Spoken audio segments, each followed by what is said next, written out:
historia comienza en la ciudad de Tebas, con un engaño divino que sellará el destino de nuestro héroe antes incluso de que respire por primera vez. Comienza la historia. Acto primero. La furia de los dioses. Todo comenzó por la pasión de un dios y la furia de una diosa. Zeus, el rey del Olimpo, deseaba a Alcmena, la virtuosa esposa del general tebano Anfitrión. Aprovechando que el general estaba en la guerra, Zeus tomó su forma y se presentó ante ella.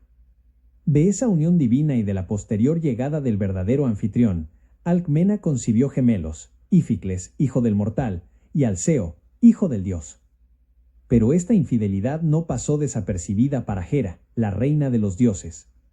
Su celoso y vengativo odio se centró de inmediato en el niño que llevaba la sangre de su esposo. Desde el momento de su nacimiento, la vida del pequeño Alceo estuvo marcada por la maldición de Hera. La primera prueba de esta enemistad llegó cuando aún era un bebé en la cuna. Una noche, mientras dormía junto a su hermano Íficles, Hera envió 2 enormes serpientes venenosas para que acabaran con él. Mientras Íficles lloraba de terror, el bebé Alceo, con una risa infantil, agarró a cada serpiente por el cuello, y con la fuerza sobrenatural que ya bullía en sus venas, las estranguló hasta matarlas.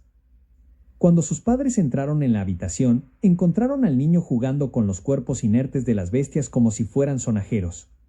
Fue entonces cuando comprendieron que ese niño no era un mortal común. Para intentar apaciguar la ira de la diosa, lo rebautizaron como Heracles, que irónicamente significa la gloria de Hera. Heracles creció y se convirtió en un hombre de una fuerza y un vigor sin parangón en todo el mundo.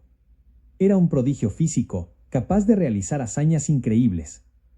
Pero junto a su fuerza, también creció en él una poderosa y a veces incontrolable ira, un torbellino de emociones que era el eco de la sangre divina y apasionada de su padre. Aprendió a luchar, a usar el arco y a conducir carros de guerra, superando a todos sus maestros. En su juventud, su primera gran hazaña fue dar caza y matar a un león monstruoso que aterrorizaba los campos del monte Citerón. Como recompensa por su valor defendiendo Tebas, el rey Creonte le concedió la mano de su hija, la princesa Mégara. Durante un tiempo, Heracles conoció la paz, tuvo varios hijos con Mégara y fue un esposo y padre devoto. Por un breve y dorado momento, pareció que podría escapar al odio de Hera y vivir una vida feliz. Pero la felicidad de Heracles era un insulto para la reina del Olimpo. En el apogeo de su dicha, Hera lo golpeó con su más terrible arma, la locura. Una niebla de delirio y paranoia descendió sobre la mente del héroe. En su visión distorsionada, su amada esposa y sus hijos se transformaron en enemigos monstruosos. En un arrebato de furia ciega, desató toda su fuerza divina contra ellos, matándolos a todos. Cuando la locura se disipó y la niebla se levantó, Heracles se encontró en medio de la carnicería que él mismo había provocado. El horror y la comprensión lo golpearon con una fuerza mayor que la de cualquier enemigo. El más grande de los héroes se había convertido en el más vil de los monstruos. Consumido por un dolor y una culpa tan inmensos que casi lo destruyen, huyó de Tebas, exiliándose en la soledad del desierto. Buscando una forma de limpiar su alma manchada de sangre, viajó al oráculo de Delfos. La pitonisa, la sacerdotisa de Apolo, le reveló el camino hacia su redención. Le ordenó viajar a la ciudad de Micenas y ponerse al servicio de su primo, el rey Euristeo, un hombre débil y cobarde que siempre lo había envidiado y temido. Durante 12 años, Heracles debía obedecer a Euristeo y completar 10 trabajos que el rey le impusiera, sin importar cuán peligrosos o humillantes fueran. Solo así podría purificar su espíritu y quizás encontrar la paz. Con el corazón apesadumbrado, Heracles aceptó su penitencia y se presentó ante el rey, que se convertiría en su carcelero. Acto segundo. Los 12 trabajos. Euristeo, secretamente influenciado por Hera, se deleitó con la oportunidad de destruir a su primo. Concibió una serie de tareas diseñadas no para ser completadas, sino para matar a quien las intentara. Así comenzaron los famosos 12 trabajos de Heracles. El primer trabajo fue cazar al león de Nemea, una bestia monstruosa cuya piel dorada era invulnerable a cualquier arma. Heracles lo rastreó hasta su guarida, y, al ver que sus flechas y su espada rebotaban inútilmente contra el cuero del león, arrojó sus armas y se enfrentó a la bestia solo con sus manos. Después de una lucha titánica, logró encerrar al león en sus brazos y lo estranguló con su fuerza bruta. Para desollarlo, tuvo la ingeniosa idea de usar una de las propias garras del león, la única herramienta lo suficientemente afilada para cortar la piel mágica. Desde entonces, Heracles vistió la piel del león como su armadura y su símbolo. El segundo trabajo lo llevó al pantano de Lerna, hogar de la hidra, una serpiente de múltiples cabezas cuyo aliento era veneno mortal. Por cada cabeza que Heracles cortaba con su espada, 2 nuevas crecían en su lugar. La batalla parecía inútil. Además, Hera envió un cangrejo gigante para que lo atacara por la espalda. Heracles lo aplastó con el talón, pero se dio cuenta de que no podía ganar solo. Llamó a su sobrino Iolao, quien tuvo una idea brillante. Cada vez que Heracles cortaba una cabeza, Iolao quemaba el cuello con una antorcha, cauterizando la herida y evitando que volviera a crecer. Juntos, lograron derrotar al monstruo. Al terminar, Heracles empapó sus flechas en la sangre venenosa de la hidra, convirtiéndolas en armas mortales. Sin embargo, Euristeo, con malicia, declaró que este trabajo no contaba porque había recibido ayuda. Los trabajos continuaron, cada uno un testimonio de su fuerza, su ingenio y su resistencia. Tuvo que limpiar en un solo día los establos de Augías, que albergaban miles de reses y no se habían limpiado en 30 años. En lugar de usar una pala, Heracles demostró su inteligencia desviando el curso de 2 ríos, para que la corriente de agua limpiara la inmundicia por él. Viajó a los confines del mundo conocido y más allá. Capturó a la cierva de Cerinea con pezuñas de bronce y cuernos de oro después de perseguirla durante 1 año entero. Luchó contra los pájaros del Estínfalo, unas aves monstruosas con plumas de metal que lanzaban como flechas. Engañó al titán Atlas para que le consiguiera las manzanas de oro del jardín de las Hespérides, sosteniendo el cielo sobre sus propios hombros mientras el titán iba a por ellas. Pero no todos los trabajos eran de pura fuerza. El 9º trabajo le encargó conseguir el cinturón de Hipólita, la reina de las Amazonas. Heracles llegó a la tierra de las mujeres guerreras y usando su carisma, encantó a la reina, quien accedió a darle el cinturón pacíficamente. Pero Hera, disfrazada de amazona, esparció el rumor de que Heracles estaba allí para secuestrar a la reina.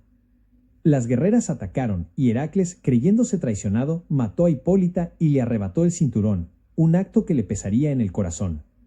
Finalmente, después de años de servicio, llegó el último y más aterrador trabajo.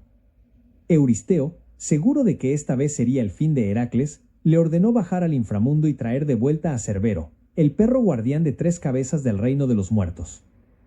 Heracles descendió a la oscuridad. Viajó por el reino de Hades, un lugar de sombras y silencio. Se enfrentó al dios de los muertos y le pidió permiso para llevarse a su perro. Hades, impresionado por su valor, accedió con una condición: debía dominar a la bestia sin usar armas. Heracles encontró a Cerbero, un monstruo infernal que babeaba veneno. Se enzarzó en una lucha brutal con la bestia, y con la pura fuerza de sus brazos, logró someterla. Arrastró al perro de 3 cabezas fuera del inframundo hasta la corte de Euristeo. El rey, al ver al monstruo del infierno ante él, gritó de terror y se escondió en una vasija de bronce, suplicándole a Heracles que se llevara a la bestia de vuelta. Con este último acto, los 12 trabajos terminaron. Heracles había cumplido su penitencia. Estaba purificado de su crimen, pero las cicatrices en su alma nunca desaparecerían. Acto tercero: el héroe y su destino. Libre de su servidumbre, Heracles continuó su vida de aventuras. Viajó con los argonautas en busca del vellocino de oro, luchó en guerras y fundó ciudades. Pero la sombra de Hera nunca lo abandonó del todo, y su propia naturaleza apasionada continuó trayéndole tanto gloria como desgracia. Eventualmente, se casó por segunda vez con una princesa llamada Deyanira. Su amor fue lo que, irónicamente, lo llevaría a su fin. Un día, mientras cruzaban un río, un centauro llamado Neso intentó raptar a Deyanira. Heracles, desde la otra orilla, le disparó una de sus flechas envenenadas con la sangre de la hidra. Mientras agonizaba, el centauro, en un último acto de malicia, le susurró a Deyanira que recogiera su sangre, diciéndole que era una poderosa poción de amor que aseguraría la fidelidad de Heracles para siempre. Deyanira, inocentemente, le creyó. Pasaron los años. Un día, Deyanira, temiendo que Heracles se hubiera enamorado de otra mujer, recordó el regalo del centauro. Para reavivar su amor, impregnó una túnica con la sangre de Neso y se la envió a Heracles. Heracles recibió la túnica como un regalo de amor y se la puso. En cuanto la tela tocó su piel, el veneno de la hidra, preservado en la sangre del centauro, se activó. Un dolor insoportable, como fuego líquido, comenzó a quemar su carne. Intentó arrancarse la túnica, pero ésta se había adherido a su piel, y al tirar de ella, se arrancaba pedazos de su propio cuerpo. El dolor era inimaginable, y, siendo un semidios, no podía morir para escapar de él. Rugiendo de agonía, el héroe más grande de Grecia subió al monte Eta. Allí, arrancó árboles de raíz y construyó su propia pira funeraria. Se acostó sobre la madera y le suplicó a sus compañeros que le prendieran fuego para terminar con su sufrimiento. Nadie se atrevía. Finalmente, un joven pastor llamado Filoctetes accedió, y Heracles, como agradecimiento, le regaló su arco y sus flechas infalibles. Cuando las llamas se elevaron y comenzaron a consumir su cuerpo mortal, un trueno retumbó en el cielo despejado. Una nube descendió del Olimpo y envolvió la pira. Zeus, su padre, había venido a reclamar a su hijo. El fuego purificó todo lo que había de mortal en Heracles. Su espíritu divino ascendió al monte Olimpo, donde fue recibido por todos los dioses. Allí fue inmortalizado, convirtiéndose en un dios completo. Y en un acto final de reconciliación cósmica, incluso Hera dejó a un lado su antiguo odio y lo aceptó, dándole en matrimonio a su propia hija, Hebe, la diosa de la eterna juventud. Heracles, el hombre que sufrió más que ningún otro, se convirtió en el guardián de las puertas del Olimpo.